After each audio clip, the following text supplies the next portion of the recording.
आदरणीय आज के चीफ गेस्ट महोदय श्री मारुत माने जी, जो ग्राम भानपुरा, तहसील माहेश्वर, जिला खरगोन, मध्य प्रदेश से हैं। कल आपको सुना, महत्वपूर्ण विषय पर आपने गौ आधारित खेती कैसे करना है, किसानों की शंका का समाधान आपने किया, सवालों का जवाब दिया, और आपने सरल तरीके से हमारे किसान भाइयों को कैसे हमें ताजे गोबर से खेती करना है, कैसे हमें कीटनाशकों का नियंत्रण करना है, हमें कैसे अपनी धरती माता को उपजाऊ बनाना है, और हमारी फसल कैसे पैदावार अच्छी हो, इस विषय पे आपने कल जो है हम सब किसान भाइयों को जानकारी दी। आज भी किसान भाइयों का ऐसा सुझाव था कि आदरणीय हम मारुति जी को आज भी सुने, ताकि हम किसान भाई जो प्राकृतिक जैविक खेती कर रहे हैं, जो चर्चाएं हैं कि प्राकृतिक जैविक खेती में उपज कम होती है, ऐसा एक भ्रम फैला दिया है।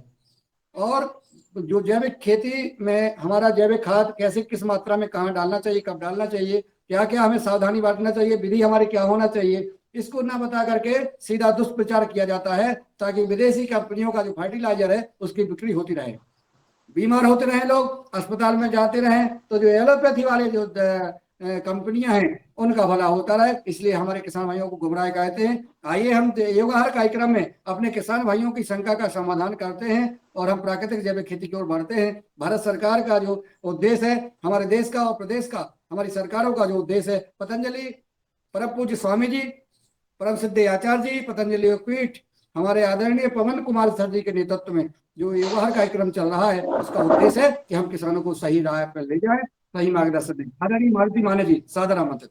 सभी को प्रणाम। हरिओम। साथियों, कल का सत्र हमने जो जहां से विश्राम लिया था, पुनः कुछ विषयों को हम पूर्ण करने के आपके शंका का समाधान है। बहुत सारी भ्रांतियां हैं, उनको हम दूर करने की कोशिश करेंगे। कल हमने जैव विज्ञान के रूप में गाय का गोबर और गौमूत्र का विषय समझा। जैव विज्ञान है, इसमें जीव जीव से जीवनम का एक सिद्धांत है। इसमें हर जीव को जीने का अधिकार है, हमें किसी भी जीव को मारने का अधिकार नहीं है। तो क्या कीट भी हमारा, कीटों को हम मार सकते हैं? नहीं। हमारे जो भी कीट नियंत्रण बनते हैं, कीटों को नियंत्रित करते हैं, हमारे फसल को नुकसान देने से बचाते हैं, ना कि हम उसको मारते हैं। उदाहरण के तौर पे जैसे आपको समझा था कि कोई भी कीट मार के मरता नहीं है। अगर कोरोजन डालने से इल्ली नहीं मरती है, तो क्या हमारे पत्तियों से बने हुए दवाई से मरेगी? नहीं मरती है। इतना ही होता है कि उसको प्रजनन से रोकना, उनकी जो जनसंख्या बढ़ रही है उसको नियंत्रित करना, उनको कौन से समय में कौन से नक्षत्र पे उसकी रोक लगाना, इस विषय पे अपन ने कल समझा था।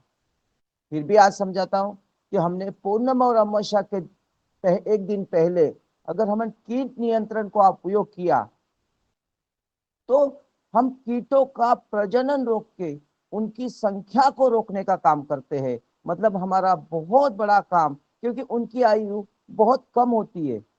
और ऐसे टाइम में हम सोचे कि हम उसको मारे करे, तो 15 दिन तो ऐसे निकल जाते हैं। आपने इल्ली देखी, अब इल्ली देखने के बाद आप दवाई की तैयारी करें, तो उसकी आयु है कितनी? अब ऐसे अल्पायु में वो अपना पूरा अगली पीढ़ी के अंडे देना, फिर अपने जो भी उनकी प्रक्रिया होती है उसको कंप्लीट करना, ये 8-15 दिन में तो ऐसे ही निकल जाते हैं। और कोई भी बीमार, आपने हमेशा देखा होगा कि किसी भी बीमारी का इलाज बीमारी को रोकना नहीं है, बीमारी को आने ही नहीं देना, ये सबसे बड़ी काम होता है। तो हमारे पौधों को बलवान बनाने के लिए हमको सिर्फ और सिर्फ हमारे देशी गाय का गोबर और गौमूत्र का उपयोग करना है, और वो भी कम मात्रा में, क्योंकि हमारे पास अब पहले जैसा मवेशियां बचे नहीं है। बहुत सारे लोग अब गाय किसी किसी के घर में ही नहीं। हमारे कुछ क्षेत्र जो है वहाँ आज भी देसी गायों का संगोपन होता है। हमारे निमाड़ में बहुत सारे लोग आज भी हर घर में गाय पालते हैं, वो दूध का नहीं देखते हैं। परंतु कई जगह, बहुत सारी जगह ऐसा हुआ है कि अब वहां पे गाय का संगोपन नहीं होता है। साथियों, एक बात हमें हमेशा समझना है कि ये विषय सिर्फ खेती का नहीं है, ये मानव आहार और मानव स्वास्थ्य का है। हम अपने लिए नहीं, आने वाले पीढ़ी के लिए क्या छोड़ के जा रहे हैं, क्या देना चाहते हैं। आज बहुत सौभाग्य की बात है कि हमारे भारत के प्रमुख, हमारे प्रधानमंत्री जी इस विषय को बहुत अच्छा देख रहे हैं। इसके पहले अब उसके साथ में आचार्य, गुजरात के राज्यपाल आचार्य देवव्रत जी, वो भी इस विषय में अच्छी तरह से लोगों तक समझाने की राज्यों को कोशिश कर रहे हैं। साथ साथ हमारे मध्य प्रदेश में 2017 में, 2016 में, 2018 में, तो 2016 में अनिल माधव दवे जी ने बहुत बड़ा प्रयास किया था कि मध्य प्रदेश में प्राकृतिक कृषि को बढ़ावा देने के लिए आयोजन चालू किए थे।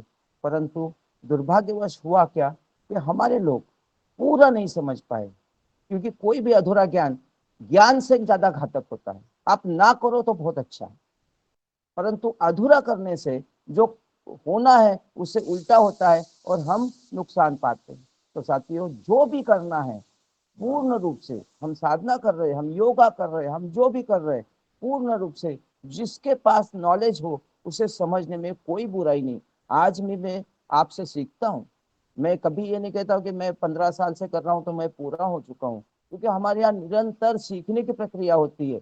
हमारे ग्रंथों में आपने कहा, देखा होगा, कभी भी कोई भी ग्रंथ हमारे साधु संतों ने लिखा है तो उसमें अंत में ये नहीं लिखा है कि मैंने जो लिखा वही सत्य है, इसके आगे दूसरा कुछ जोड़ नहीं सकते हो। तो आज हमारे यहाँ पुनरावृत्ति होती रहती है। जो नए नए समय आता है, समयानुरूप बहुत सारे हमारे नए नए साधु संत उसमें अपने अपनी कल्पनाएं समय के अनुरूप, वहां की परिस्थिति अनुरूप सब परिस्थितियां जोड़ते जाते हैं। उसी की एक है कि प्राकृतिक कृषि को हम आधुनिक तकनीक के साथ, साइंस विज्ञान के साथ समझ के और अच्छी तरह से कर पाए। हम कल जहां छोड़ा था, हम प्रकृति को समझना चाहते हैं। साथियों, खेती करना या जैविक खेती, प्राकृतिक खेती या कोई भी खेती करना विषय नहीं है, प्रकृति को समझना विषय है।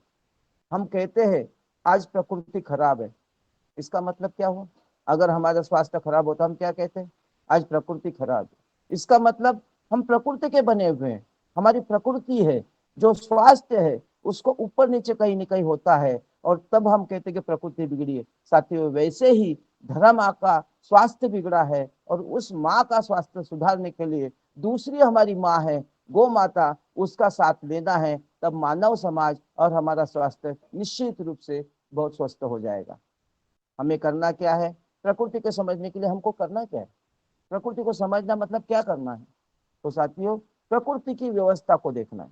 आप कभी भी बस में निकले, कहीं गाड़ी से जा रहे, ट्रेन से जा रहे, कहीं भी जा रहे, तो आप थोड़ा सा खिड़की से नजर मार के देखोगे तो आपको बहुत बड़े पहाड़ों में बड़े पेड़ दिखेंगे। क्या? ऊपर के पहाड़ के ऊपर जो बड़ा पेड़ है उसको क्या हम पानी, पाइपलाइन से पानी देने जा रहे हैं? फिर वो कैसे पानी ले रहा है? तो एक केशाकर्षण शक्ति, ये जो प्रकृति का नियम है कि धरा के अंतर्भूतल से पानी का बाष्पीभवन होके भाप बन के वो जड़ों तक पहुंचाने की एक प्रक्रिया होती है। इसलिए हमारा नक्षत्र का एक चक्र चलता है, गर्मी, ठंड, बरसात। तो ये ऊपर से नीचे आने का जो साइकिल है हमारा, कि भाप बनेगी, ऊपर जाएगी, बादल बनेंगे, फिर बरसेंगे, फिर इस तरह का जो चक्र है हमारा, वो धरती का और प्रकृति का चक्र को पूरा करने का काम ये प्रकृति की तरफ से होता है। हम जरूर कर रहे हैं, हमने तालाब बनाए, बांध बनाए, पाइपलाइन करे, कैनाल निकाले, जो भी करना है हमने कर लिया, परंतु ये विषय ये प्रकृति का नहीं है। ये हमने आधुनिक तकनीक से हमारे सुविधा करने का काम किया है। हम ये नहीं कह रहे कि ये गलत है, ये बहुत आज की आवश्यकता है, परंतु क्या हम इस पर निर्भर रहे? क्या हम धरती का जल स्तर बढ़े इसके लिए ध्यान नहीं दे? तो इसलिए करना क्या पड़ेगा? आज ग्लोबल वार्मिंग बहुत बढ़ गई है। क्या? वातावरण में जब तापमान बढ़ता है तो क्या तापमान बढ़ेगा उसका असर हमारे ऊपर नहीं होता है? हमारे ऊपर हो रहा है, पेड़ पौधों पे हो रहा है, जीव जंतुओं पे हो रहा है, तो वो नष्ट होते जा रहे हैं। कई प्रजातियां आजकल खत्म हो चुकी है जो कि हमारे उपयोगी है, परंतु हमें ही नहीं मालूम, क्योंकि परिवार ये प्रकृति का नियम है। एक जीव से जीवनम, एक दूसरे का साथ। आज कोई भी प्राणी देखो आप, स्त्रीलिंग हो, पुल्लिंग हो, कोई भी हो, नर हो, नारी हो, तो इनका जो एक एक रूप में परिवार के रूप में रहने का पद्धति है उसमें हम थोड़ा सा बदल चुके हैं। तो पारिवारिक पद्धति और परिवार एक फसल पद्धति का, एक वो पौधों की पद्धति का या वृक्षों का सब एक चक्र रहता है।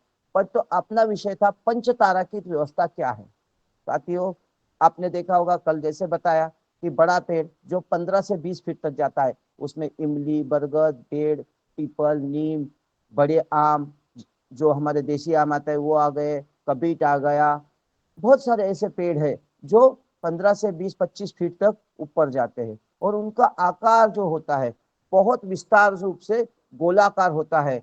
और उसके नीचे जो छाव, वो समझो अगर वो 25 फीट का बन गया है, 15 फीट का बन गया है, 10 फीट का बन गया है, तो वो 10 फीट के उनकी छाव में उसके नीचे दूसरी प्रकृति की व्यवस्था होती है कि उससे नीचे हाइट का, उससे कम ऊंचाई का पौधा वहां पे अपने आप में धरती पे उगता है।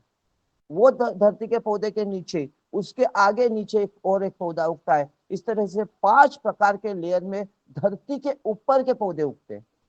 और हम धरती के नीचे के कंदर की तो बात ही नहीं कर रहे, वो तो एक्स्ट्रा बोनस में भगवान ने हमको दिया है, वो तो अंदर ही अंदर चलते रहते हैं। तो वो एक व्यवस्था प्रकृति की है। इसका कारण क्या है कि ऐसी व्यवस्था प्रकृति ने क्यों बनाई। साथियों, अब बरसात का मौसम है। अब आपने देखा होगा पानी गिरता है, बरसात आती है, बहुत कम आ रही है, बाकी आती है, जहां आ रही है ज्यादा आ रही है। बाकी जैसे बारिश गिरती है तो ऊपर से आने वाले बूंद बहुत तेजी से धरती की तरफ आती है। और जब ऐसे टाइम में वो आती है जहां पेड़ है, वहां पे वो बड़े पेड़ पे गिर जाती है।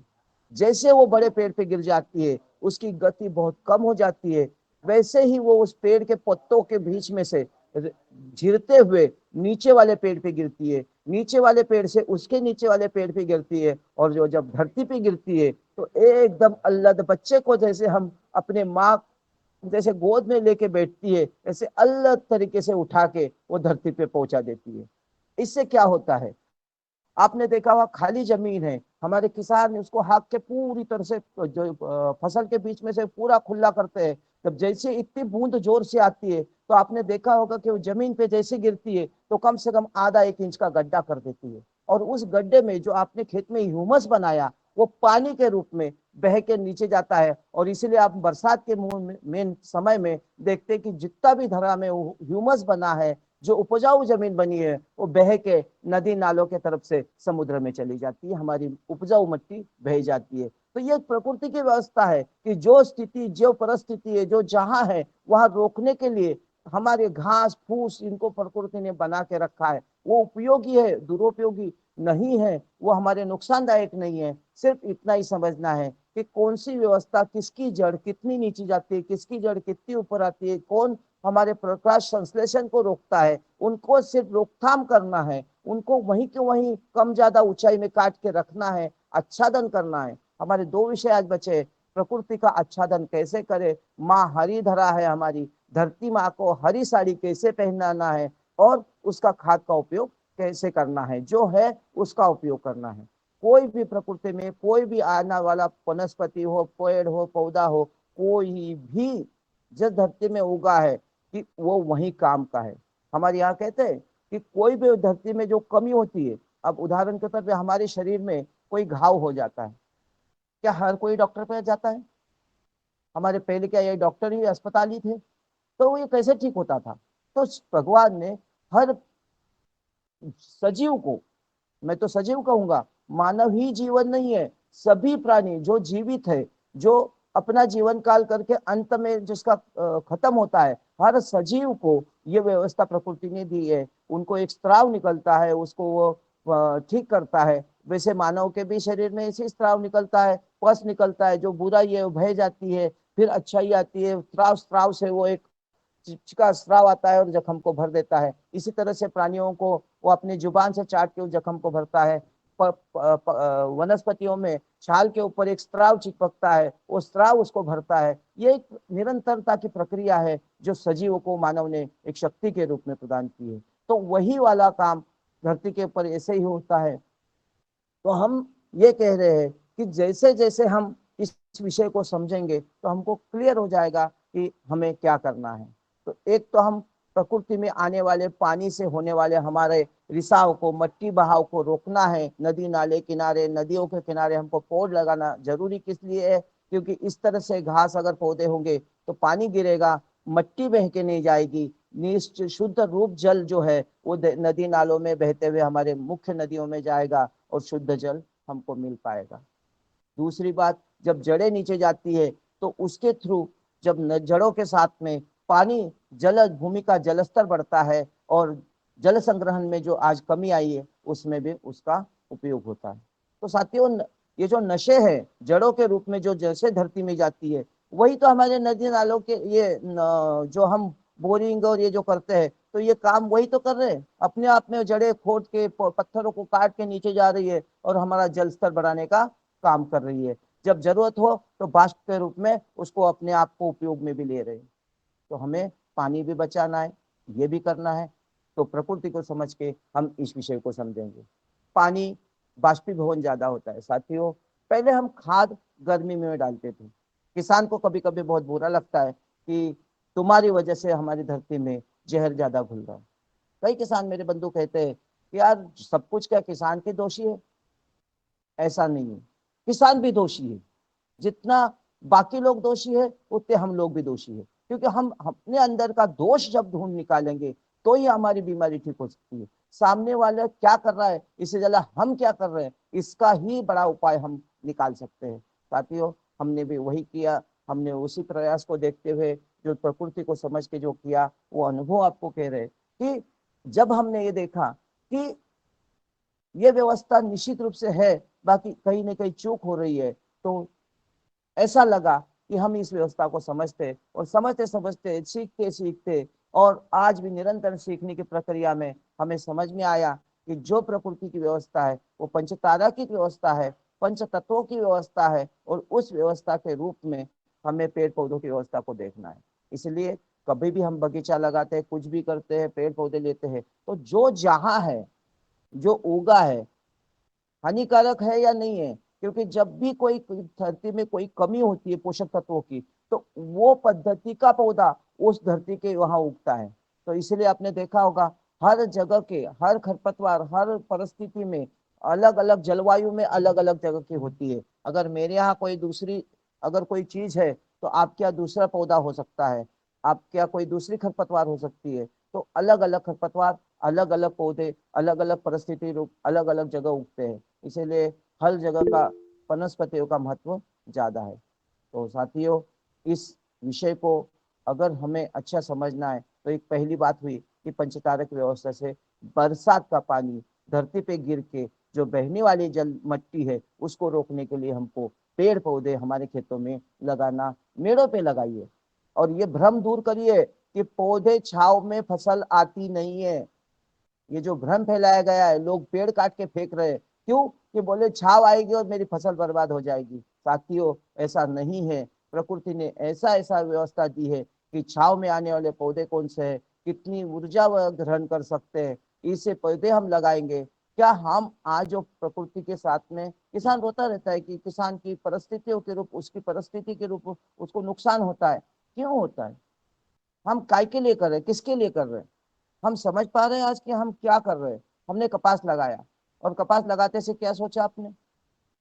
प्रकृति ने कहता है आज की एक नई विपदा आ चुकी है, परिस्थितियां पर्यावरण के बदलाव से, ग्लोबल वार्मिंग की वजह से आज ऋतु बदलते जा रहे हैं। आज एक महीना हम पीछे पानी बरसात से चल रहे हैं। कई परिस्थितियों में कई जगह पर ज्यादा वर्षा हो रही है, कई जगह कम हो रही है। पड़ोस के गांव में होती है, इस गांव में नहीं हो रही है। हर 1 किलोमीटर आधे किलोमीटर में प्रकृति का वातावरण बदल चुका है, यहाँ होती है वहां नहीं होती है। ऐसे कई परिस्थितियां आज किसानों के सामने खड़ी हो चुकी है। परंतु उसको भी हम दूर करने के लिए प्रकृति का अगर साथ देते हैं तो निश्चित रूप से हम इससे भी उभर के आ जाएंगे। क्योंकि ये हमारा अकेले का विषय नहीं है, पूरे विश्व का ये विषय बना हुआ है। हमें कार्बन जो है वो धरती पे बढ़ता जा रहा है। नाइट्रोजन कार्बन का रेशो किसान ने कभी नहीं समझा है। अगर आपको धरती को उपजाऊ बनाना है, ह्यूमस बनना है, धरती को उपजाऊता बढ़ानी है, तो आपको कार्बन नाइट्रोजन का रेशो समझना बहुत जरूरी है। कार्बन नाइट्रोजन का रेशो क्या है? 10 किलो अगर कार्बन आपके जमीन में है तो 1 किलो नाइट्रोजन की आवश्यकता होना चाहिए। तो 10:1 का ये रेशो जो है वो मेंटेन होगा।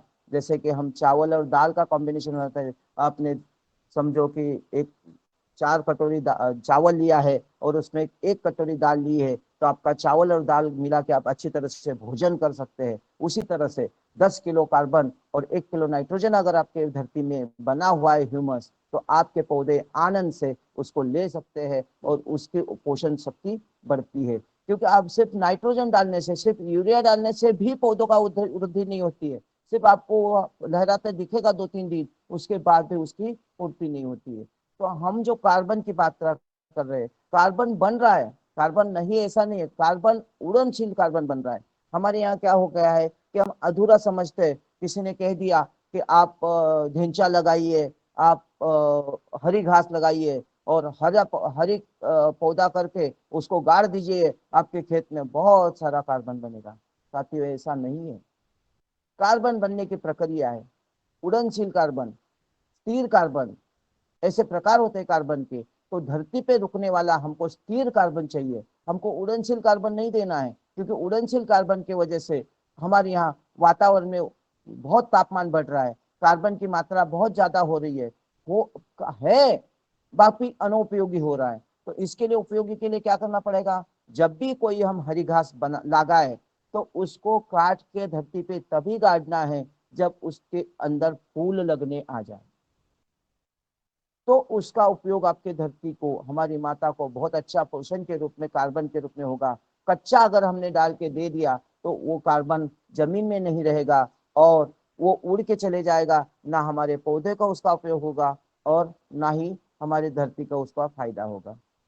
तो कोई भी आप खरपतवार नाशक ये हरी खाद बनाए, ढेंचा, बहुत सारे इसमें है कि जो जो अलग अलग पद्धति करते हैं। कोई मूंग लगाता है, कोई उड़द लगाता है, कोई क्या करता है और उसी को धरती में गाड़ के उसका खाद बनाता है। तो उसके लिए हमको एक ध्यान रखना है, जब वो फूल पे आ जाए तो उसकी परिपक्वता हो जाती है, तब हमको उसको गाड़ना है।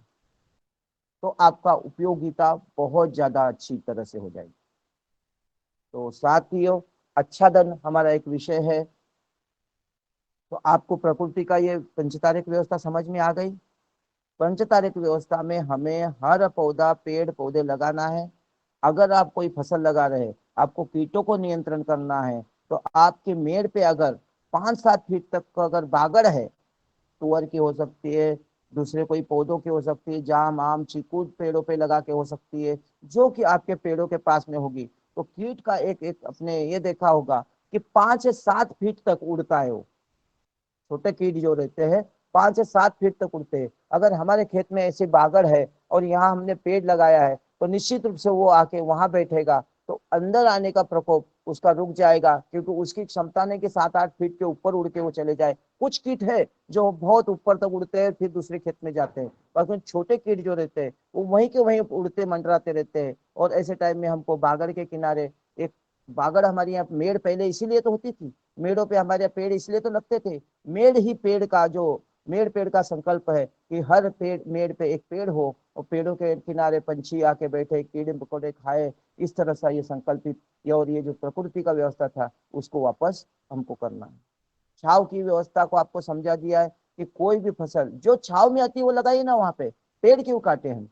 जो छाव में आने वाली बहुत सारे फसलें हैं, कोई प्रकृति में ऐसा नहीं है कि वो छाव में नहीं आती। हाँ, एक जरूर है, जो हम रेगुलर फसलें कर रहे हैं वो अगर ज्यादा छाव होगी तो वह थोड़ा कमजोर आएगा, फसल आएगी थोड़ी कमजोर हो जाती है, क्योंकि सूर्य प्रकाश की संश्लेषण प्रक्रिया, सूर्य प्रकाश उसको पूर्ण नहीं मिलता है। तो ऐसे टाइम में पेड़ों के जो हमारे मेड़ है उसके ऊपर आप जो छोटे पत्ती वाले सुरजना है, हदगा है, कुछ नाइट्रोजन पूर्ति के जो पेड़ है ऐसे लगाइए ना। किसने कहा कि आपने बड़े बड़े वृक्ष लगाइए। हम 5-7 फीट का पौधा, क्योंकि सूर्य जब निकलता है तो एक जगह से जब निकलता है तो जब वो ऊपर अपने सर पे आता है तो उसका गोल छाव गिरती है, उसी टाइम में उस पेड़ के नीचे छाव गिरेगी ना। अगर पूरब से निकल रहा है तो इधर का सूर्य प्रकाश कम से कम आधा दिन तो वो पौधों को मिलेगा ही ना। पश्चिम की ओर गया तो इधर के पौधे की छाव इधर आ जाएगी, तो इधर के पौधे को भी आधे दिन की छाव मिलेगी। ऐसा तो है ही नहीं कि पूरे दिन उसको छाव ही नहीं मिलेगी। क्योंकि हम ये मत सोचे कि हमने बहुत बड़ा पेड़ लगाना है, हमको बोलकर गहरा 25 फीट वाला गहरा पौधा लगाना है, बड़ लगाना है। ये तो प्रक्रिया ये खाली जगह की है, जंगल व्यवस्था बनाने की है। आपको मेड़ों पे छोटे पेड़ लगाना है, फलदार आजकल के कलम के पौधे आ चुके हैं। इसलिए आप साथियों ये दिमाग से हटाइए कि पेड़ों की वजह से हमारी फसल खराब होती है। अगर इस व्यवस्था को जिसने समझा उसको कभी भी नुकसान भी नहीं होगा, और मीठे मीठे फल खाने का जो आनंद है वो भी आप ले पाएंगे। केला है, पपीता है, बहुत सारे ऐसे कि धूप छाव देने वाले बहुत सारे फसल की पद्धति के ये है हमको लगाना।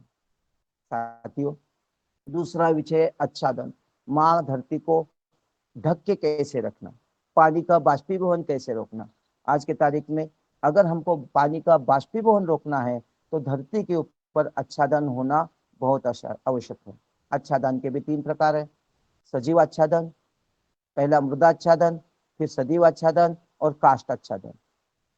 सजीव मृदा आच्छादन क्या होता है? जो फसल हम काटते हैं और पूरा अवशेष जो रहते हैं फसल के, उनको हल से जुताई करके वही मिट्टी में गाड़ना और ऊपर की मिट्टी 6 इंच के ऊपर नीचे करना, यह हमारा जो आच्छादन है। वो हमारा मिट्टी का ऊपर जुताई के पहले हल से चलाने वाले, वो हमारा मृदा आच्छादन होता है। दूसरा आच्छादन होता है जो अभी आपसे बताया कि सजीव आच्छादन। कोई भी हरी घास, मूंग, उड़द, चौला, कम आयु की फसल बड़े आयु के फसल के साथ में लगा के उसका काष्ठ जो होता है वो फसल निकलने के बाद वहीं पे उसको डालना, या हरी खाद काट के वहीं के उसको ढकना, या उसको मर्ज करके रोटावेटर से जैसे भी जो व्यवस्था जिसे जिसके पास है उससे उसको धरती के जमीन में डालना, और वो पोषण तत्व हमारे मुख्य फसल को मिलना। तुअर लगाई है तो उसके बीच में मूंग लगाया तो मूंग की आयु बहुत कम है, वो पौधा उसके अंदर मर्ज करना, वो हरी खाद बना के डालना, ये हमारा दूसरा सजीव आच्छादन होता है। जो मतलब फसल के साथ में दूसरी फसल लेके सजीव के रूप में उसका ही उपयोग हमारे अगली वाली फसल को करना। तीसरा होता है काष्ठ आच्छादन। किसी भी पौधे की आयु खत्म होने के बाद उस फसल को, उस पौधों को मर धरती पे काट के, गेहूं के भूसा पुआल है, चावल चावल का पुआल है, गेहूं का भूसा है, मूंग, उड़द, चौला का जो पत्तियां है, भूसा है, तुअर के पत्ते हैं, इन सब का जो काष्ठ बनता है आयु खत्म होने के बाद मिलने वाले जितना भी ये है, वो वैसे के वैसे हमारे धरती पे रख के उसको हल जुताई के साथ में धरती पे डालना और उसका ह्यूमस बना के पोषण तत्वों की पूर्ति करना, ये हमारा तीसरा का, काष्ठ आच्छादन होता है।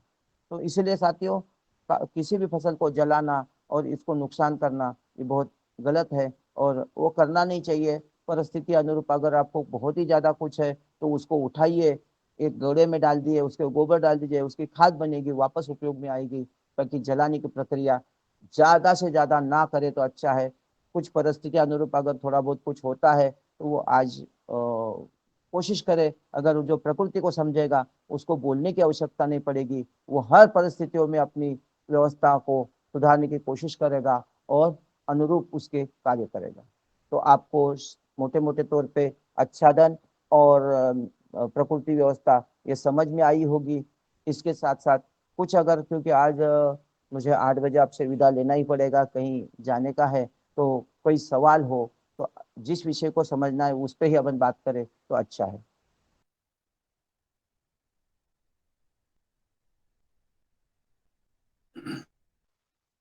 जी आपको बहुत बहुत शायद आदरणीय चीफ गेस्ट महोदय। हमारे बीच में किसान भाई हैंड रेज कर रहे हैं, निश्चित उनके सवाल हैं। तो मैं सबसे पहले जी आदरणीय रमेश चंद्र मेहरा जी ने हैंड रेज किया है, आमंत्रित हैं, आप अपना सवाल करें। जी ओम, सदन को नमन। सर अभी वर्तमान में आप कह रहे हैं फूल के समय पर ये डालना चाहिए। जैसे हमारे खेतों में सबसे ज्यादा जो है गाजर घास पैदा हो रही है और बिल्कुल बहुत बड़ी मात्रा में होती है, मतलब ऐसा घनी होती है। उसके लिए क्या किया जाए? बहुत अच्छा सवाल है, क्योंकि मैं इसीलिए रुक गया था कि सवाल पूछेंगे तो उसका जवाब अच्छी तरह से देने में आ जाता है। गाजर घास आप हम आ गई है, वो उपयोगी नहीं है। बाकी कुछ कारणवश दूसरे यहाँ से ये बीज अपने यहाँ आ गया है।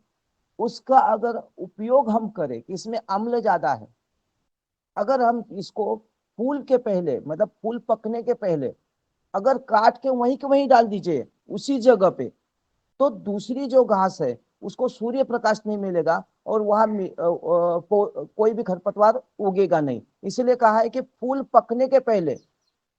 पौधा उगेगा कब? अगर उसका परिपक्व फूल हो गए तब। तो ऐसे टाइम में हम उखाड़ के डाले तो अच्छी बात है, क्योंकि गाजर घास काट के डालोगे तो वापस निकलती है। तो अगर काट के डाल सके, उखाड़ के डाल सके, तो वहीं के वहीं उठाना है और उसको बाहर नहीं ले जाना है, क्योंकि उसका उपयोगिता उसी जमीन पे उसी जगह बहुत अच्छी है। अगर आपने थोड़ा सा प्रयोग देखना हो तो देख लेना, जहां आपने गाजर घास का काट के ढेर लगाया वहां कोई भी खरपतवार उगी हुई आपको नहीं दिखेगी। इसका मतलब वो हमारा उपयोगी हुआ ना, खरपतवार नाशक हो गया ना वो हमारे लिए। तो तो कितनी उसका बड़ी, उपयोग कितनी बड़ी होने पर इसको उखाड़ना फूल चाहिए? फूल परिपक्व, फूल में परिपक्वता आने के पहले, जैसे फूल आ गए और कच्चे फूल है, उसमें बीज नहीं बने हुए हैं, सिर्फ फूल आए हैं, और पक्के पौधे बीज परिपक्व हो जाएंगे तब वो उगेंगे। आप अगर वैसे टाइम में काटा, जैसे फूल आने लगे, पौधा समझ लो 1.5 फीट का हो गया या 1 फीट का हो गया, और उसमें फूल आने लग गए, वो गठाने बनती है फूलों की, ऐसे टाइम में उसको काट के वहीं डाल। जी सर और जी। आप एक देखोगे, ये हरी घास जहां डाली है, अगर आपके पास अगर पीली मिट्टी है और उस पे आपने गाजर घास का ढेर डाला, तो वहां आपको काली मिट्टी बनी हुई मिल जाएगी। वो उपयोगी है, दुरुपयोगी है ही नहीं। धरती में कोई भी पौधा, कोई भी वनस्पति हमारे उपयोग के लिए आई है। कारण यह है, वो अपना प्रजनन, मतलब उसका जो ये बोलते हैं जनसंख्या बढ़ने का कारण, जैसा हम इंसान को कहते हैं, वैसे पौधों के अपने आप को जीवित रखने की पूरे पूर्व व्यवस्था करता है। वो एक पौधा नहीं, अन्यों को हजारों बीज देता है। इसलिए उसको बीज परिपक्वता के पहले उठा के डालना है, कोई भी पौधा हो जो नुकसानदायक लग रहा है आपको। जी सर जी जी। बहुत सुंदर जवाब, क्योंकि बहुत समस्या है गाजर घास की। और गाजर घास को के पास में कोई भी खरपतवार नहीं होती है। उसका कारण आपने बताया आदरणीय चीफ गेस्ट महोदय मारुति जी ने, कि उसमें कितना पोषक तत्व है और कितनी ताकत है, वो समाधान बताया। अब मैं चलता हूँ, आदरणीय पवन कुमार जी उपस्थित हैं सदन में। मैं चाहूंगा कि उनका मार्गदर्शन भी हम सबको प्राप्त हो, और इसके बाद फिर आगे चर्चा करते हैं। आदरणीय पवन कुमार जी को सादर आमंत्रित करता हूँ, आप पधारें और हम सबको संबोधित करें।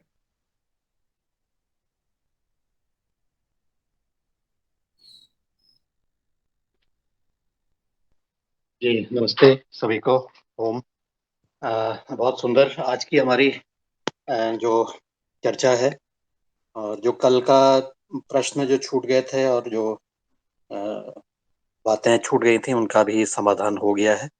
तो ये प्रकृति के साथ तालमेल करते हुए, प्रकृति की जो भी चीज हमें दी गई है उसको अपनाते हुए, ये एक बहुत सुंदर मार्गदर्शन दिया गया है और इसका हमें अनुसरण करना है। इस मंच पर भी हमने कई बार बातचीत हुई है कि हम प्रकृति के साथ के विभिन्न घटकों के साथ हम किस प्रकार से तालमेल बनाते हुए कार्य करें, व्यक्तिगत रूप से या सामूहिक रूप से। तो जब व्यक्तिगत रूप से तो शायद आसानी हो जाती है, लेकिन यह देखने में आया है कि जब सामूहिक रूप से लोग किसी भी एक गांव के, क्षेत्र के अपने जो प्राकृतिक संसाधन हैं उनको बचाते हुए साथ मिलकर के योजना बनाते हुए काम करेंगे, तो बहुत अच्छा प्रभाव उसका पूरे गांव के ऊपर या क्षेत्र के ऊपर पड़ता है और उससे सभी को फायदा भी पहुंचता है। तो इस विषय पर अगर हमारे मुख्य अतिथि कुछ प्रकाश डालना चाहे कि इस क्षेत्र में कुछ अगर काम किया गया है, उनके अपने अनुभव हैं, तो वो भी अगर आप शेयर करेंगे तो बहुत सुंदर रहेगा। मेरे अनुभव में तो मैंने इसके कई सारे फायदे देखे हैं, तो आपका भी ये अनुभव है। हालांकि मेरे मेरे अनुभव पर्वतीय क्षेत्रों में ज्यादा है, तो मैदानी क्षेत्र में जहाँ आपने काम किया वहाँ सामूहिकता के साथ ये प्राकृतिक संसाधनों के साथ किस प्रकार से तालमेल बनाते हुए सबको फायदा पहुंचे और उसका लाभ सब लोग उठाएं, व्यक्तिगत रूप से भी काम करते रहें लेकिन सामूहिक रूप से भी संसाधनों के लिए काम करेंगे। वो इस विषय पर आपके कुछ विचार, सोच, अनुभव अगर साझा कर सकते हैं तो बहुत अच्छा रहेगा।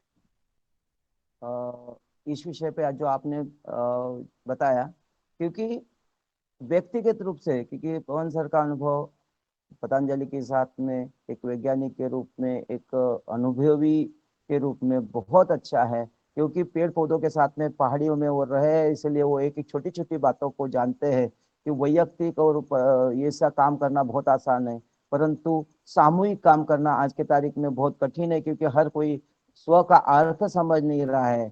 स्व अर्थ, आदमी को स्वार्थी होना चाहिए। हम कहते हैं यार, आज हम मुझे समझ लीजिए कि शुक्ला जी ने बोला और उन्होंने मुझे कुछ काम के लिए बोला, तो मैं कहता हूँ कि अपना स्वार्थ के लिए मुझे बुलाया है। अरे वो स्वार्थ के लिए नहीं, स्व का अर्थ समझना वही स्वार्थ है।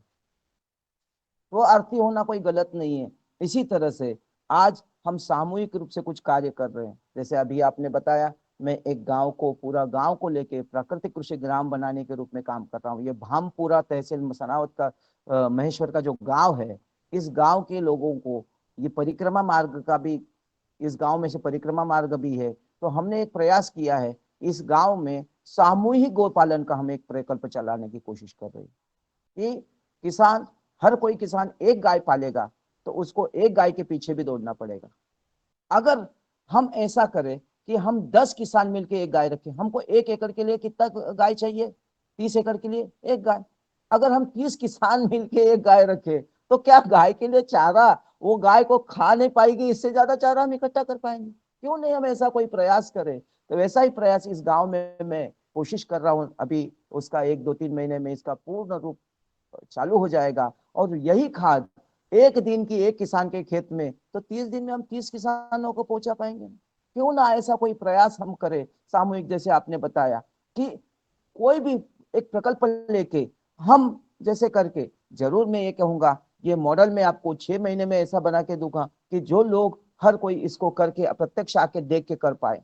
और इसको हम सुविधा दे रहे हैं किसान को कि भाई आपको दूध की आवश्यकता है, बच्चे छोटे हैं, वो भैंस का और ये दूध पिलाने से अच्छा कि हमारे यहाँ गाय आएगी। हम गो संवर्धन का काम कर रहे हैं, नस्ल सुधार का काम कर रहे हैं, तो आप एक काम करिए, गाय जब आपके नाम की गाय रहेगी, जब ऐसी गाय है तो अगर वैयक्तिक आप ले जाना चाहे तो दूध देने लग जाए, गाभन होके दूध जब बच्चा आ जाए तो बच्चे को और गाय को आप घर ले जाइए, तो आप, आपके बच्चे उस बछड़े को देख के आनंदित हो जाएंगे, और गौ माता का दूध, बच्चे को दूध पिलाते पिलाते वो हमारे बच्चों को भी दूध पिला देगी। क्योंकि जिसने गाय का दूध पिया है वो बच्चा चंचल होगा, जिसने भैंस का पिया है, हमेशा एक कहा जाता है कि, आपने भी शिकायत सुनी होगी कि बड़े होके बच्चे हमारे दूर गए हैं और हमें नहीं पूछते हैं। हर कोई कहता है कि मेरा बच्चा बहुत बड़ा हो गया है, बहुत पैसे कमाता है, वो विदेश चले गया है, वो अमेरिका गया, वो न्यूयॉर्क गया, कहाँ वो कोई दूसरे ऑस्ट्रेलिया गया, कई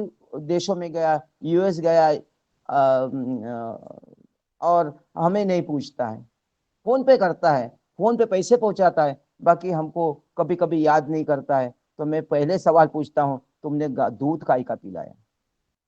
अगर आपने भैंस का दूध पिलाया है बच्चे को, तो भैंस अपने बच्चे को नहीं पहचान पाती, और भैंस जब हॉर्न बजाते हो, आप रोड पे चलते हो, तो वो खुद सुन नहीं पाती, तो तुम्हारा बच्चा तुमसे क्या सुनेगा? तो हमारे गौ माता का दूध जिस बच्चे ने पिया है वो इतना चंचल रहता है, वो दुनिया में कहीं भी रहे, वो अपने माँ बाप को, अपने परिवार को, अपने रिश्तेदारों को कभी भी नहीं भूलेगा। इसलिए गौ माता का दूध ये अपने बच्चों को पिलाना है। इसलिए सामूहिक रूप से हम एक प्रयास करके सभी गायों को यहाँ रखेंगे। जिसके जिसके नाम की गाय है, हमारे एक 50 किसानों का ग्रुप बन रहा है, 100 किसानों का भी भारत सरकार का ये है कि 100 किसानों का एक अच्छा संकल्पित ग्रुप बने, तो वो गाय उसके दूध देने लग जाए तो उसके घर चली जाएगी। अगर वो नहीं ले जाते, तो अगर वो गाय 3 लीटर दूध देती है, 2 लीटर भी दूध देती है, तो वो आधा आधा लीटर के रूप में पूरे 4-5 जनों के घर में चले जाएगा। तो हमें हमेशा एक दो गाय दूध देती रहेगी, दूध का उपयोग भी होगा, और गोबर और गौमूत्र से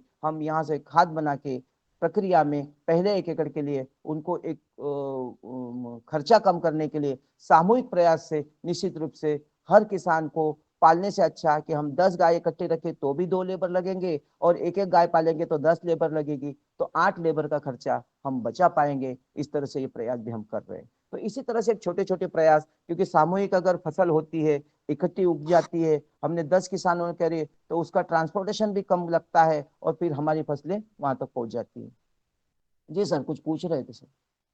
जी जी जी, धन्यवाद। बहुत ही सुंदर आपने जवाब दिया। और जी बहुत ये ऐसे गांव में रहने की इच्छा होती है कि जो लोग शहरी क्षेत्रों में हैं, जैसे कि मैं हूँ, शहरी क्षेत्र में रह रहे हैं, खेती डायरेक्टली नहीं कर पा रहे हैं, लेकिन ऐसी कोई जगह मिल जाए तो वहाँ पर निश्चित रूप से रहने का बड़ा आनंद आएगा, योगदान करने में बड़ा आनंद आएगा, मिलजुल करके काम करने का बड़ा आनंद आएगा। तो आपका जो मॉडल है उसको अगले 6 महीने पर जो आप प्रस्तुत करेंगे, हमें बड़ी इच्छा होगी कि उसके बारे में पुनः आप अपने अनुभव बताएंगे, शायद 6 महीने के बाद में या उससे पहले भी। और इस क्षेत्र में बहुत सारे प्रयास भारत सरकार भी अब कर रही है।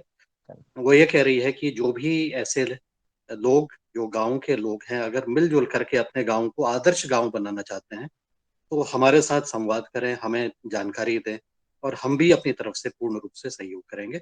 ऐसे सरकार की मंशा है, वो कितना करेंगे नहीं करेंगे ये एक अलग बात हो गई, लेकिन कम से कम पहली बार मैंने एक मंच में आकर के ये चीजें जब सुनी तो बहुत दिल उत्साहित है। तो काम करते रहें, सामूहिक रूप से काम करते रहें, गांव को आदर्श ग्राम की तरफ बनाने की तरफ बढ़ने का प्रयास करते रहें। गांव के विभिन्न आयामों, जो जिसमें केवल कृषि एक महत्वपूर्ण तंत्र है, लेकिन इसके अलावा बाकी तंत्रों में भी जो कमियां हैं, जो हम स्वयं कर सकते हैं, उसकी तरफ बढ़ने का प्रयास करें। मुझे लगता है कि धीरे धीरे सरकार की नीतियां, सरकार का सहयोग और भी जो संस्थाएं हैं उनका भी सहयोग इस तरफ आने वाले समय पर मिलेगा। जो लोग ईमानदारी से इस तरफ काम करेंगे उनको इस तरफ आगे बढ़ने का एक बहुत अच्छा अवसर मिल रहा है। और इसके अनुभव को हम समय समय पर बांटें, और इसके कुछ आयामों पर जो मैंने कार्य किया है मैं आपके साथ अलग से शेयर करूंगा कि ये किस प्रकार से कुछ अनुभव जो थे, वो हो सकता है कि उससे भी आपको कुछ फायदा मिल जाएगा। तो आपका नंबर मैं लेके अलग से आपसे संपर्क भी कर लूंगा। आपको बहुत बहुत धन्यवाद। बहुत सारे प्रश्न रेज्ड हैं, सबकी बात भी सुननी है, समय भी कम बचा हुआ है। मैं अपनी वाणी को विराम देता हूँ। नमस्कार, धन्यवाद। इस विषय पे अभी बता दूं कि हमने एक छोटा सा प्रयोग किया था। यहाँ परिक्रमा मार्ग है जी, धन्यवाद और सर। छोटी उपनदी नर्मदा में मिलती है। वहां पे घुटनों घुटनों तक पानी रहता है। घुटनों घुटनों पानी में बैलगाड़ी भी जा रही है, परिक्रमा वासी भी जा रहे हैं, कोई गिर रहे, गीले हो रहे हैं, सब हो रहा है। तो मैं आने के बाद थोड़ा सा हमने एक सामूहिक ऐसा पंचायत को प्रस्ताव रखा कि क्यों न हम एक 50,000 के पाइप आने वाले थे, 6 पाइप 10 बाय 2.5 के। हमने 6 पाइप उस उपनदी में नीचे बिछा दिए और कहा कि पुलिया बन रही है, सरकार बनाएगी, मंजूर हो, ये बनेगी जब बनेगी। बाकी आज जब पुलिया नहीं बन रही तब तक हम क्यों तकलीफ उठा रहे? तो हमने प्रयास किया और सामूहिक रूप से हमने कहा सिर्फ हम पाइप आपको देंगे, इसके अलावा हम आपके साथ कोई मदद नहीं करेंगे। आप यकीन नहीं मानोगे, एक दिन में सब पाइप रखने के बाद सबने मिलके उसके ऊपर पुलिया पे मट्टी डाली। तो यहाँ जो अंतिम संस्कार करने का एक नदी किनारे ये है, तो वहां से सब वाहन चलने लगे, परिक्रमावासी जाने लग गए। तो निश्चित रूप से छोटा सा सामूहिक प्रयास में हमें शहरवासियों के, भाई सर, मेरे पास 1 फीट भी जमीन नहीं थी आज से जब मैंने प्राकृतिक खेती चालू की, क्योंकि बचपन में मैंने जर्सी होल्स्टीन का नुकसान देखा है, क्योंकि मैंने अपने जीवन में बचपन काल में बहुत भुगता है। एक पीढ़ी बर्बाद हो जाती है किसान की जब ऐसे कोई आपत्ति आती है। इसलिए अनुभव बचपन का बहुत सारा है, जंगल में भी रहा हूँ, आदिवासी में रहा हूँ। परंतु इंदौर शहर में आने के बाद, बच्चों पढ़ाने के बाद मेरे पास जमीन नहीं थी, बाकी संकल्पित था। जब ये विषय मिला तो मैंने कहा नहीं, मुझे इस विषय पे काम करना है। आज प्रकृति ने स्वयं कुछ करने के लिए ये खड़ा किया है। तो प्रकृति के साथ चलने के लिए, प्रकृति को समझोगे तो निश्चित रूप से फल मिलेगा। पौधा लगाओ, फल कौन खाएगा, कितना आएगा इसकी चिंता मत करो, वो उसका काम है। पेड़ लगाना और उसकी संरक्षण करना, यही हमारा काम है।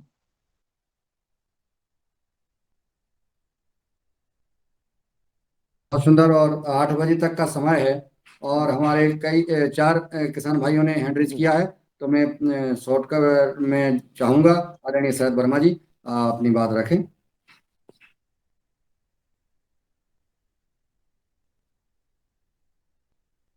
आदरणीय राजीव सिंह जी, आप सदन अपना को सवाल सत करें। सत नमन। सदन को सत सत नमन। बहुत ही सुंदर कार्यक्रम, और मारुति माने जी ने जिस ढंग से इस विषय को रखा है, बड़ी महत्वपूर्ण, मैं भी इसमें थोड़ा काम कर रहा हूँ गौ सेवा गतिविधि में। तो एक समस्या, ये बहुत बड़ी समस्या खड़ी हुई है कि घर में आदमी नहीं है जिसको बहुत श्रद्धा है कि हम गाय रखें, उसके पास उसको चराने के लिए उसके बच्चे शहर चले गए, वो रख नहीं पा रहे हैं।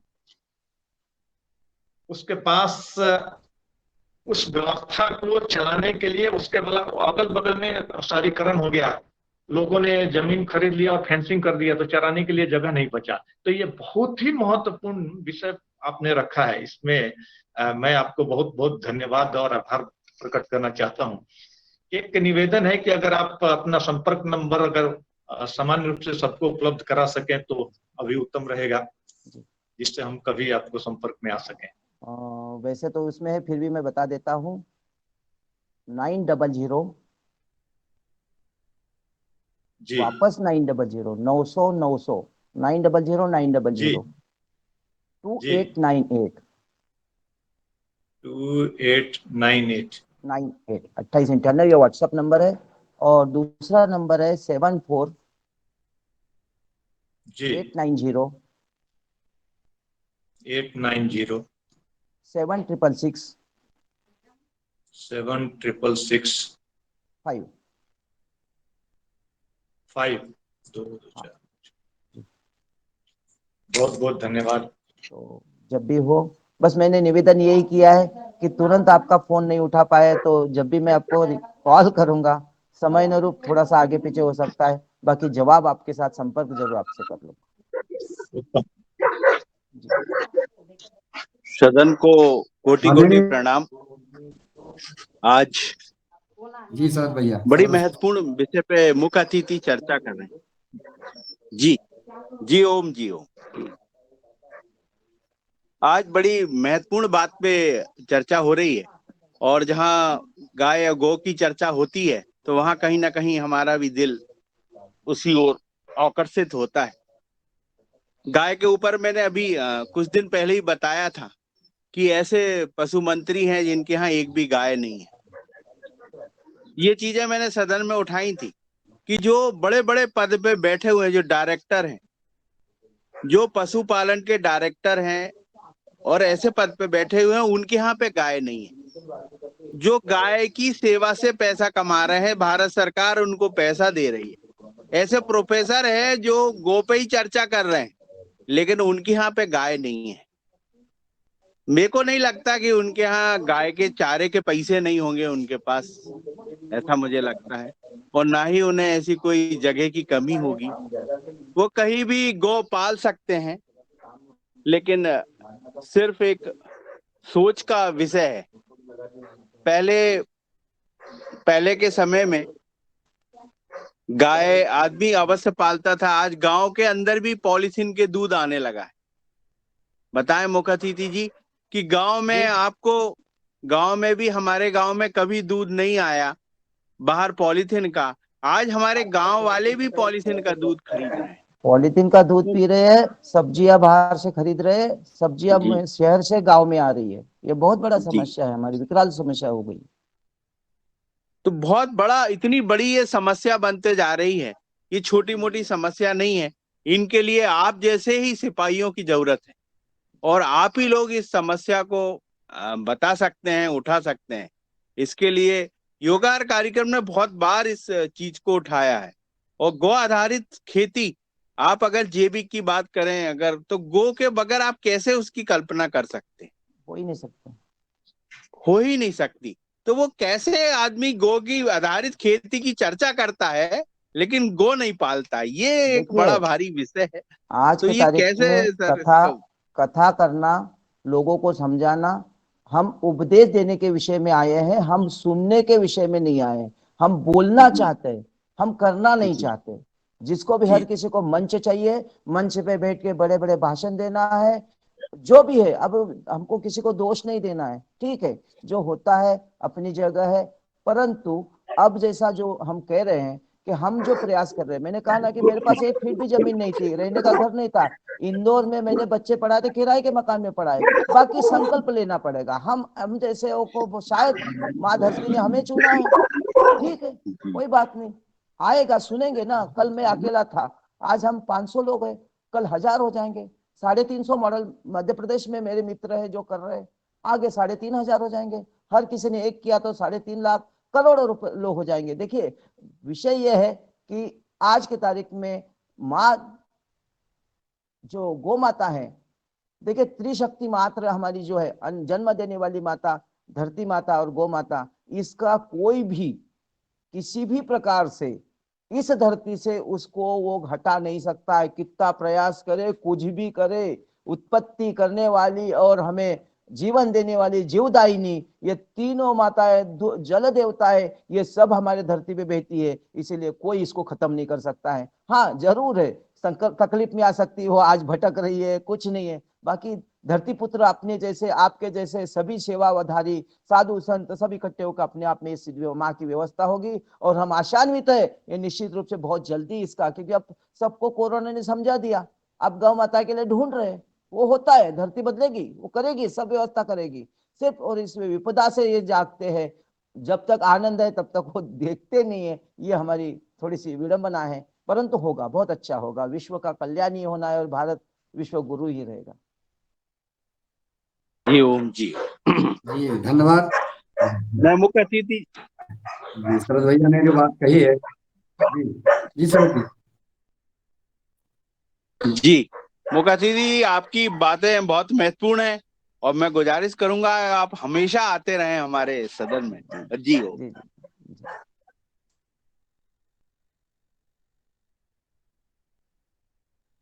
जब भी समय मिलेगा आदरणीय मारुति माने जी निश्चित इस में शामिल हो जाया करेंगे। राजेश जी से मैंने रिक्वेस्ट भी की है, राजेश जी जुड़े भी हैं सदन में। समय 8 बजे आपको जाना भी है और आदरणीय मेनपाल जी, कृष्ण कुमार जी और राजीव सिंह जी का पुनः हैंड है, तो मैं चाहूंगा मेनपाल जी 10 मिनट अपना आप ले सवाल रखें, सकते हैं। फिर मैं कृष्ण कुमार जी को। जी हाँ ओम जी ओम सदन को प्रणाम। मारुति नंदन जी ने, मुख्य अतिथि जी ने आज तो हमारा मन ही खुश कर दिया। जो गौ पे और जो 3 जननी है, माँ, जन्म देने वाली माँ और गौ माता और धरती माता, हम तो इसी का ही प्रचार करते रहते हैं। बहुत ही हमारे तो आज तो मन के बस पूरे ही कर दिए, एक प्रकार से हमारे भगवान है ये। और हमारे सदन में महीने में एक बार इनका स्पीच, इनको मुख्य अतिथि के रूप में जरूर इनवाइट करें, मुनीलाल सर से मेरा निवेदन है, और आते रहे। और जो गौ कहते हैं ना, हम जो जैविक खेती करते हैं, प्राकृतिक खेती करते हैं, उनके हम जाके देखते हैं, उनके पास गाय नहीं होती। गाय नहीं होगी तो ये खेती कभी भी संभव ही नहीं हो सकती, ये हम दावा के साथ कहते हैं। क्यों? जो भी है बैक्टीरिया हमारा, जो गाय के गोबर और मूत्र और जो पंचगव्य से बनता है, उस किसी भी पशु के अंदर नहीं है।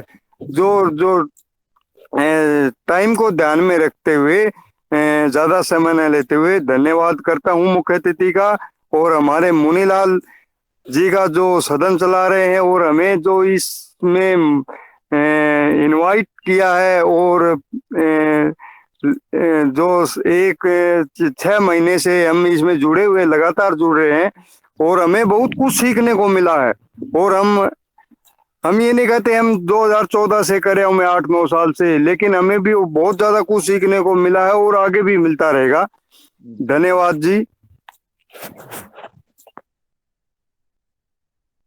मेनपाल जी आपके भाव। आदरणीय कृष्ण कुमार जी, अगर कोई आपका सवाल हो, इनका ग्रुप में नंबर जरूर शेयर करियो मुनीलाल जी।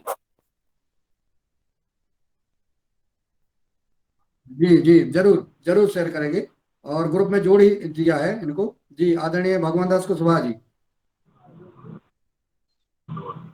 जी आदरणीय आज के युवाचार बहन जी और हमारे चीफ गेस्ट महोदय ने बहुत अच्छा, और आपके माहेश्वर घाट हम पिछले साल गए भी हैं, उधर आपके रामदास जी में स्नान किया परिक्रमा के दौरान। तो भगवान दास कुशवाहा जी, भाई साहब वीडियो ऑन करो ना, आपका बहुत दिन हो गए देखा नहीं आप। जी तो अब जब भी आप परिक्रमा में आए, कोई भी अपने साथी आए, तो उसका धारेश्वर धाम का, ये महेश्वर के बाद में धारेश्वर धाम आता है, इसका जिक्र कर देना, इसी परिक्रमा मार्ग जी। पे ही ये है, तो वो लोग भी इसको देखते हुए निकल जाए। जी जी जी।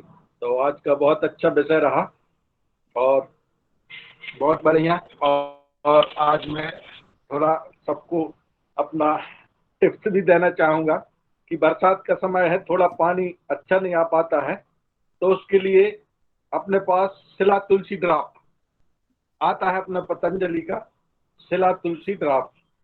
तो पानी जब भी पिए तो 2 बूंद उसमें डाल लें, तो पानी उससे ठीक हो जाता है और हमको सर्दी जुकाम और जो पानी से होने वाली गड़बड़ियां वो नहीं होंगी। सिला तुलसी ड्राप, तो इसका उपयोग आप लोग करेंगे। और इस समय लीवर कमजोर हो जाता है, आपकी अग्नि मंद हो जाती है, उसके लिए लीवोग्रिड ले लें 1-1 गोली, तो उससे आपका लीवर मस्त रहेगा और पाचन क्रिया में कमी नहीं आएगी। ऐसा करेंगे तो बहुत अच्छा रहेगा। और कोई जैसे चाय पीता है तो उसमें अगर लीवोग्रिड नहीं लेना तो सर्वकल्प काढ़ा आता है 35 रुपए का पैकेट, तो उसको डाल के पूरे घर को पिला दें एक बार, एक पैकेट 4-5 दिन के लिए पूजेगा, पूरे घर के लिए 1 हफ्ते के, तो पूरा सबका लीवर मस्त हो जाएगा और हम स्वस्थ रहेंगे, ना गैस बनेगी, ना कोई समस्या बनेगी। पेट से ही सारी बीमारियां आती हैं। और इसी के साथ मेरा सभी को ओम वंदन, अभिनंदन, प्रणाम।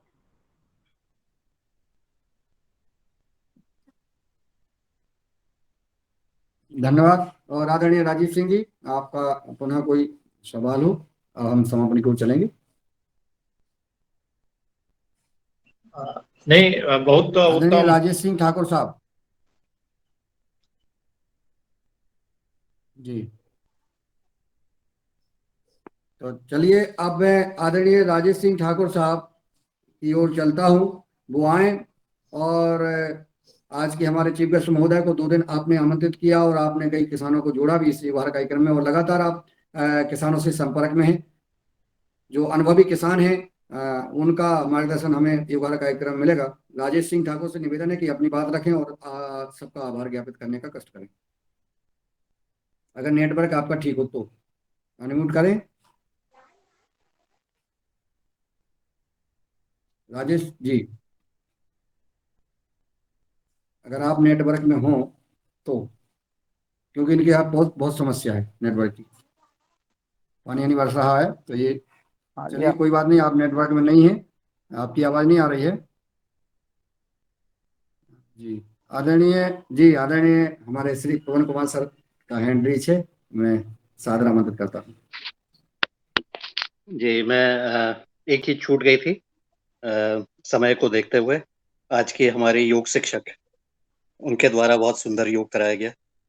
मैं बीच में सोच रहा था कि उनकी जो स्पीड है उसको देखते हुए कि कहाँ हम 3G वाले हैं और कहाँ 5G की स्पीड से चल रहा था हमारा सूर्य नमस्कार या जो भी आसन हमारे चल रहे थे। तो उनको बहुत बहुत साधुवाद। 5G की तो स्पीड नहीं थी, 3G की स्पीड से हम चले जितनी हमारी क्षमता थी। तो उनका बहुत बहुत धन्यवाद, उनको बहुत बहुत प्रणाम। ऐसे ही योग कराते रहें। धीरे धीरे हम भी स्पीड बढ़ाने की कोशिश करेंगे जितनी क्षमता होगी। तो इसी के साथ अपनी वाणी को विराम देता हूँ। नमस्कार सभी को, धन्यवाद।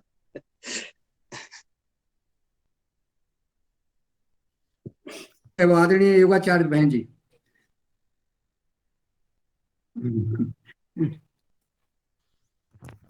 आप जी अपनी बात रखें, आदरणीय रंजना जी। जी धन्यवाद। और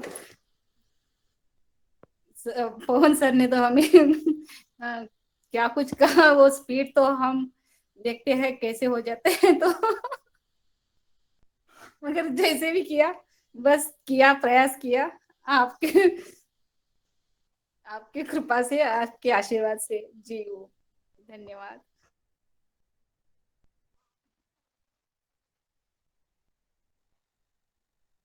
आदरणीय दिनेश जी सेमवाल जी सदन में उपस्थित हैं, आवाज पहुंच रही है? जी आदरणीय, बहुत बहुत धन्यवाद। संभवतः मेरी आवाज भी 4G आप की अपनी बात रखें तरह और आ रही समापन हो। के लिए आभार ज्ञापित करते जी जी जी। आदरणीय पवन सर ने कहा है कि 5G की तरह आदरणीय आज की योग शिक्षिका जी ने योग कराया है।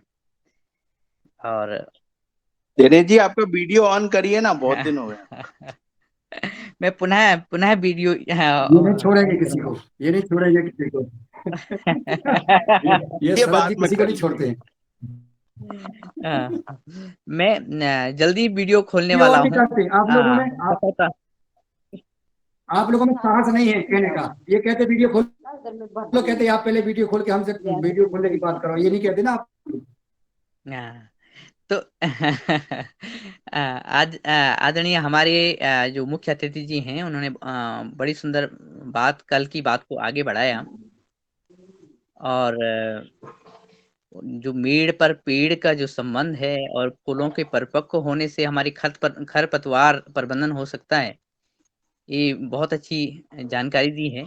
और ये खरपतवार प्रबंधन के लिए मेरे ख्याल से एक मील का पत्थर साबित हो सकती है ये जानकारी, कि जो खरपतवार हैं हमारे, केवल गाजर घास ही नहीं, दूसरे घास भी, उनके जो फूल परिपक्व हों उससे पहले अगर हम निकाल दें तो एक तो हमारे खेत के लिए खाद का कार्य करेगी, और दूसरे पतवार प्रबंधन अच्छे से हो जाएगा। और इसमें एक बात जो संवाद के रूप में सामने आई है आदरणीय पवन सर के माध्यम से और आदरणीय मुख्य अतिथि जी के माध्यम से, कि जो सामूहिक रूप से हम कार्य करें, खासकर गौपालन, इसकी बड़ी आवश्यकता दिख रही है। पिछली बार मैं रुद्रप्रयाग के एक बस्ती गाँव में गया था। बस्ती गाँव जो कि रोड हेड से कोई 2.5 किलोमीटर दूर ऊँचाई पे था, और वहाँ पे एक राणा जी किसान मिले, बलबीर सिंह राणा जी।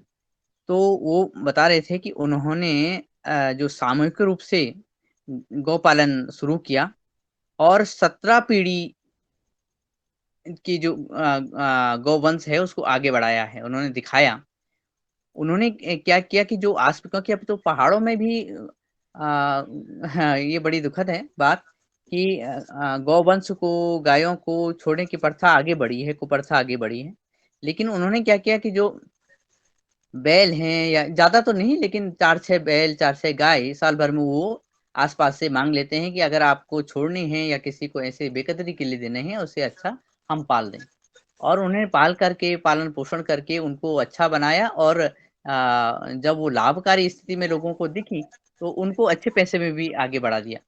तो ये जो सामूहिक रूप से फिर लोगों को तैयार किया उन्होंने, 4-6 लोगों को, कि अगर कोई घास दे सकता है, कोई बाज़ार से जो पोषक आहार दे सकता है, कोई उसका जो दूध है उसका उपभोग कर सकता है।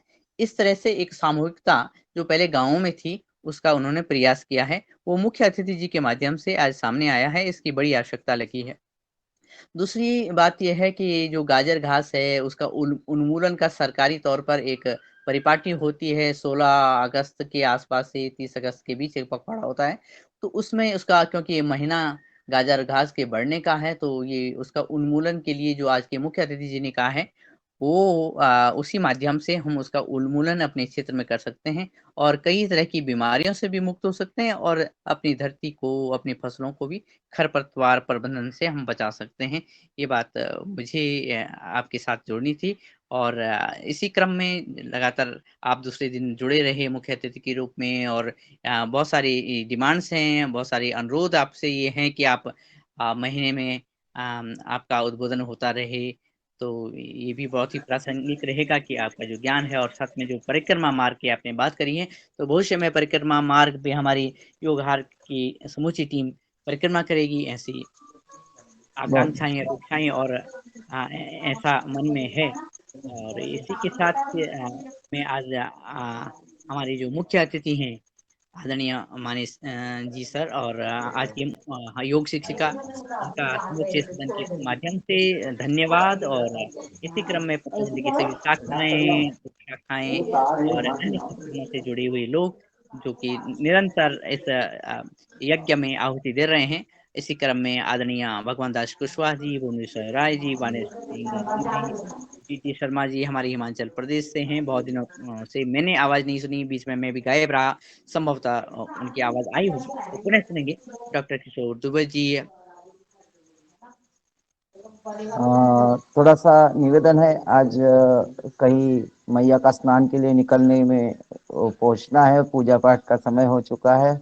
आप जी सभी को मेरे जो आपने मुझे प्रेम दिया और जिस तरह से आप लोग कार्य कर रहे हैं अलग राज्यों में अपनी अपनी जगह, ऐसे सामूहिक रूप से हम भारत हमारा तभी बनता है ये सभी राज्य एक साथ हो जाते हैं, भले एक का विषय हो, जैसे पेड़ पौधों का कहाँ है, एक आम है, एक जाम है, चीकू, सीताफल, उसी तरह से हम हर राज्य से एक एक पौधे के रूप में इकट्ठे हुए। तो ये जंगल जो बना हुआ है, इस वनस्पतियों का जंगल ऐसे ही जो धरती पे भी खड़ा हो और धरती हमारी हरी बने, ये हरी धरा जो हमारा एक मिशन है, उसको आप लोगों के साथ में मिलकर करने में बहुत बहुत आनंद आएगा। बहुत बहुत धन्यवाद। जी आदरणीय, बहुत बहुत धन्यवाद। जी और बहुत बहुत जैसे धन्यवाद। आपने कल एक जी, जी कल आपने जी एक शब्द भी प्रयोग किया था जो मैं हमारी पारिस्थितिकी है।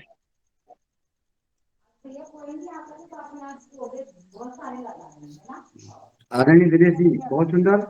मैं आज आपने आपने एक बात कह दी है, सारी बातों को मैं छोड़ देता हूँ, जितनी भी महत्वपूर्ण बातें की हैं सदन ने आपकी बातों का महत्वपूर्ण बताया, लेकिन मैं एक बात को पकड़ के रह गया हूँ और जो बात समाज में ले जाऊंगा कि देसी गाय के दूध पीने वाला बच्चा अपने माता पिता की सेवा करता है, संस्कारवान होता है, और भैंस का दूध पीने वाले बच्चे अपने माता पिता को भूल जाते हैं और जो है वह विदेशों में चले जाएं या विदेशी संस्कृत संस्कार होते हैं, उनको माता पिता याद नहीं रहते, क्योंकि भैंस अपने जहाँ रहती है वो रास्ता भूल जाती है, उसको कोई याद नहीं रहता है।